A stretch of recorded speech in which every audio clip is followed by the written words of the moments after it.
അദ്ദേഹം എൻ്റെ നാട്ടുകാരനാണ്. ഞാനൊരു ജ്യേഷ്ഠ സഹോദരനെ പോലെ സ്നേഹിക്കുകയും ബഹുമാനിക്കുകയും ചെയ്യുന്ന വ്യക്തിയാണ്. കാർട്ടൂണിസ്റ്റ് എന്ന നിലയിൽ തൻ്റെ കഴിവുകൾ തെളിയിച്ചിട്ടുള്ള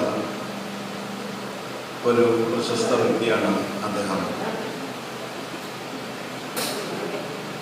രാഷ്ട്രീയ നേതാക്കന്മാരും പ്രവർത്തകരും കാർട്ടൂണിസ്റ്റുകളുമായി ഏറെ അടുപ്പവും സൗഹൃദവും പുലർത്തുന്ന കാലവും കടുത്ത വിദ്വേഷം പുലർത്തുന്ന കാലവും നമ്മുടെ രാഷ്ട്രീയ ചരിത്രത്തിൽ പലപ്പോഴും കാണാൻ കഴിയും.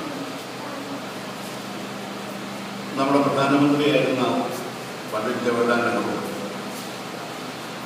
പൊളിറ്റിക്കൽ സറ്റയറുകളെ ഏറ്റവും അധികം ഇഷ്ടപ്പെട്ട ആളായിരുന്നു എന്ന് മാത്രമല്ല, അദ്ദേഹത്തിൻ്റെ ഏറ്റവും അടുത്ത ഉത്തമ സുഹൃത്തായിരുന്നു കാർട്ടൂണിസ്റ്റ് ശങ്കർ. അതുപോലെയുള്ള വ്യക്തിബന്ധങ്ങളുടെ കഥകൾ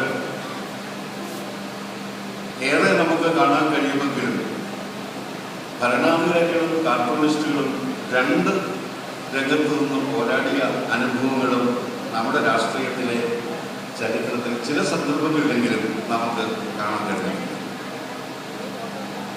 നമ്മുടെ രാഷ്ട്രീയത്തിലെ വ്യത്യസ്തമായ സമസ്യകളെ ചില വരകളിലും കുത്തുകളിലുമൊക്കെ കൂടി മനുഷ്യന്റെ മുന്നിൽ അവതരിപ്പിക്കാൻ കാർട്ടൂണിസ്റ്റുകൾക്ക് കഴിയുന്നുണ്ട്. അതിനെ പ്രോത്സാഹിപ്പിക്കാൻ കാർട്ടൂൺ അക്കാദമി നടത്തുന്ന പരിശ്രമങ്ങളും വളരെ പ്രധാനപ്പെട്ടതാണ്. എന്നാൽ ഇന്ന് മാറി വരുന്ന കോർപ്പറേറ്റ് മാധ്യമ സംസ്കാരത്തിൽ